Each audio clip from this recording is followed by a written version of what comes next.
Root pressure. हम लोग क्या पढ़ रहे थे? Root pressure. Root cell are contact with water and minerals in the soil. ये रूट सेल जो है are in contact with minerals and soil in soil. Water and minerals enter in the cell on the root surface due to concentration. ये root hair है, ये water पे contact में आता है। देखो ये वाटर जा रहा है, इधर जा रहा है, जाइलम तक आया ये। As result these cells become turgid. पानी यहाँ पे अधिक मात्रा में आ गया, ये टर्जिड हो जाती है, टर्जिड मोटी हो जाती है। These turgid cells exert pressure on adjacent cell. ये जो टर्जिड सेल हो गई है, रूट पानी ज्यादा हो गया, वो मोटी हो गई, सोलन हो गई, तो ये अपने साथ वाले एडजेसेंट सेल जो है आजू बाजू वाले, उन पर प्रेशर अप्लाई करती है and that is root pressure, और उसे कहते हैं root pressure. This is called root pressure. Root cell are in contact. देखो what is root pressure? Root cell are in contact with water and minerals in the soil. ये soil है यहाँ पे, ये और ये रूट है ऐसे, सॉइल और वाटर के इसमें ये रूट आते हैं, they absorb water and supply इधर, यहाँ पे आता है वाटर, है ना। Due to extra water the root are become turgid. Swollen बोलो, मोटे बोलो, इस टाइप के हो जाते हैं। And they exert pressure on adjacent cell. साथ वाले दूसरे सेल्स पर वो अपना प्रेशर एक्सर्ट करते हैं and that is known as root pressure. जैसे क्लास में तीन बच्चे बैठे, एक बच्चा बीच में बैठा है और उस पर दोनों बच्चे वो क्या करेगा, हम किसी को ढकलते हैं तो उस पर हम क्या कर रहे हैं, अपना प्रेशर अप्लाई करते हैं, है ना। वैसे ही ये due to water and mineral से रूट क्या हो जाते हैं, टर्जिड हो जाते हैं and they exert pressure on adjacent cell, that's why it is known as root pressure. फिर ट्रांसपिरेशन पूल। अब ट्रांसपिरेशन पूल क्या है? Plant give out water in the form of vapours through the stomata of their leaves. ये plant में leave stomata होता है, इस प्रकार से ये सेल पाई जाती है। प्लांट सेल में लीव्स इस प्रकार होती है और यहाँ पे बीच में क्या होती है, स्टोमेटल ओपनिंग। ये स्टोमेटल ओपनिंग में से ही जो एयर है, कार्बन डाइऑक्साइड पाइप क्या आता है, लीफ के अंदर आता है। और ये plant gives out water in the form of vapours. In the form of vapours. अभी ठंडी है, पानी के ऊपर इसके बूंदे आते हैं। काय की बूंदे आती है? ड्रॉप्स, वाटर ड्रॉप्स आते हैं, जिसको हम ओस कहते हैं, ओस की बूंद आ गई करके। वो क्यों आती है? That is transpiration. Plants give water in the form of vapour through the stomata of their leaves. ये स्टोमेटल ओपनिंग है, इसके द्वारा ये जाती है। Two cells are called guard cell. और यहाँ स्टोमेटल के ओपनिंग के बाजू में दो सेल होती है इस प्रकार से, these are known as guard cell. वो प्लांट के सेल की क्या करती है, गार्ड करती है। गार्ड समझता ना? And are present around the stomata. These cells control the opening and closing of stomata. ये गार्ड सेल का फंक्शन क्या है? इसके ओपनिंग और इसके closing, control the opening and closing of the stomatal opening. The function of guard cell, there are two guard cell beside the stomatal cell, and the function of guard cell is to open and close the stomatal opening. ठीक है।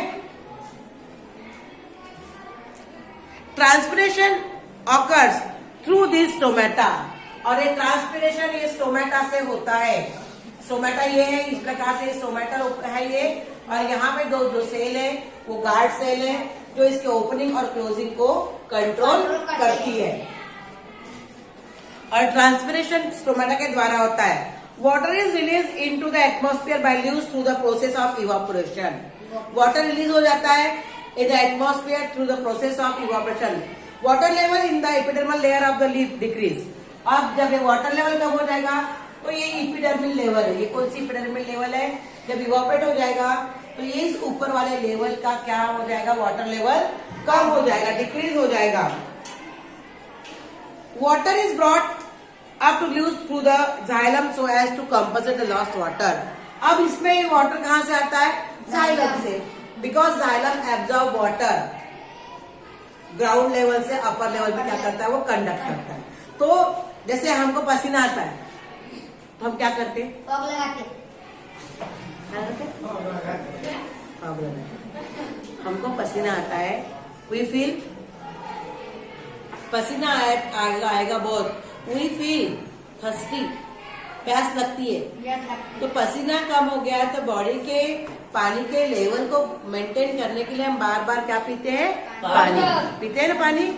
उसी प्रकार से अगर ये evaporation हो गया है, इपिडर्मल लेवल से इसका इवापोरेट हो गया तो लीफ के अंदर पानी की मात्रा कम हो गई. अब पानी कहाँ से आएगा? ऊपर से. ऊपर से. नीचे से. जाइलम वो उसको पानी सप्लाई करेगा. Transpiration helps in absorption of water and minerals and distribution to all parts of the plant where root pressure perform the important role pushing water up to during the night time. अब ये transpiration हो गया yes. तो root pressure यहाँ पे कैसे मदद करता है? रूट जैसे यहाँ पे ट्रांसपिरेशन हो गया तो जाइलम क्या करता है? वाटर सप्लाई करता है. यस. इसके माध्यम से रूट प्रेशर. किसके माध्यम से? Root pressure. अब रूट प्रेशर क्या है समझ में आ गया ना? Yes. कि रूट्स क्या करते हैं? एब्जॉर्ब करते हैं सॉइल और वाटर. सॉइल से वाटर मिनरल्स एब्जॉर्ब करते हैं और वो सप्लाई करते हैं towards the cell. Because of this supply there is excess of water and cell become turgid. समझ में आ गया? Yes. This turgid cell adjust क्या करती है? Exert pressure on adjacent cell. That is known as root pressure.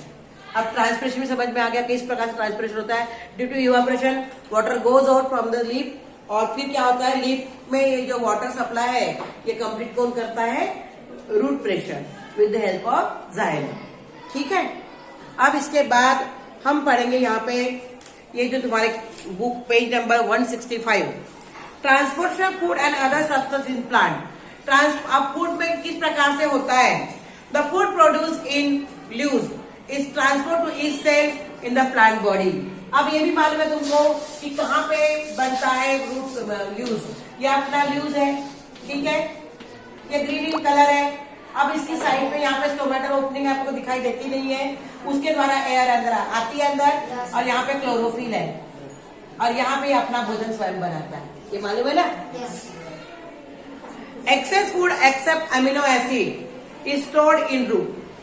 जो भी excess food बन गया वो रूट में स्टोर होता है इन the form of fruit, in the form of seed. कहाँ का स्टोर होता है? सीड में, फ्रूट में और रूट में. This process is called translocation. What is mean by translocation? Question छोटे छोटे आते. The food produce in leaf is transport to each cell of the plant body. The food produced in the cell is transported to each cell of the plant body. Excess food, except amino acid, can be stored in the form of root, fruit, or seed. The process is known as translocation. It is carried out of both upward and downward direction. Upward में भी होता है. Upward में क्या होता है? Food process होती है और डाउनवर्ड में क्या होता है? वाटर प्रोसेस होती है. डाउनवर्ड से जाइलम वाटर सप्लाई करता है और अपर से कंडक्टिंग टिश्यू फ्लोएम क्या करता है? फूड सप्लाई करता है. Translocation of material is not a simple physical process. It requires energy. अब ट्रांसलोकेशन करना है, यहाँ से वहां भागना है, दिमाग का काम करना है, दौड़ना है, चलना है, साइकिल चलाना है, तो हमको एनर्जी की आवश्यकता होती है. वैसे प्लांट्स को भी एनर्जी की आवश्यकता होती है. And the energy is in the form of ATP. 8 में पढ़ते सेल. सेल का सेल ऑर्गेनिज्म था माइटोकॉन्ड्रिया. माइटोकॉन्ड्रिया का फंक्शन था the total oxidation of food material can takes place inside the mitochondria. The total food material can be oxidized in the mitochondria and release energy in the form of ATP. जो भी energy बाहर आती है वो किसके form में आती है? एटीपी। और उसी एनर्जी को हम लोग डिफरेंट बॉडी एक्टिविटी करने में काम आते हैं। हम दाल चावल सब्जी रोटी खाते हैं, वो इन द फॉर्म रहता है क्या? वो न्यूट्रिएंट है, कार्बोहाइड्रेट, प्रोटीन, फैट, ठीक है, मिनरल्स है। ये बॉडी में न्यूट्रिएंट बन के आ जाता है and it can supply throughout the with blood throughout the body. तो in the form of energy में ये सब चीज निकलती है। Whereas food like sucrose is transport toward the part of plant via the phloem with the help of ATP. Glucose convert होती है, oxidise होता है, ग्लूकोज फॉर्म होती है, एटीपी बनती है। सुक्रोज भी इसी प्रकार से एटीपी बनाता है। The water concentration decrease in the part as well water enters the cell process diffusion. ये डिफ्यूजन और ऑस्मोसिस लास्ट ईयर पढ़े थे, इसके पहले भी कहीं भी पढ़े हो। The process helps phloem to transport the material as per need of the plant. During flowering season the sugar stored in root और stem is transport towards the floral bud to make them open and blossom. अब ये जो extra food material plant body में stored रहता है, extra food material जो plant body में stored रहता है, ये जब उस प्लांट को ज्यादा एनर्जी की आवश्यकता होती है उस समय ड्यूरिंग उसके ब्लॉसमिंग में या ड्यूरिंग रिप्रोडक्शन में, यानी कली बर्ड का क्या हो जाता है? फ्लावर में कन्वर्शन, उस समय एनर्जी ज्यादा लगती है, तो उस समय ये एक्स्ट्रा फूड मटेरियल वहां पे काम आता है। जैसे कि हम लोग कई सारे लोग उपवास करते हैं, बहुत सारा खाते हैं, खाने की आवश्यकता नहीं फिर भी खा लेते हैं। तो जब वो स्टार्वेशन करते हैं तो स्टार्वेशन करने में, और वो कहते हैं कि मैंने कुछ नहीं खाया, कुछ नहीं खाया नहीं, तुम्हारे बॉडी में स्टोर्ड है और ये स्टोर्ड मटेरियल तुमको काम में आता है, ठीक है। यहाँ तुम्हारा ये क्या प्लांट का transpiration, transportation, food and substance, ये सब हो गया।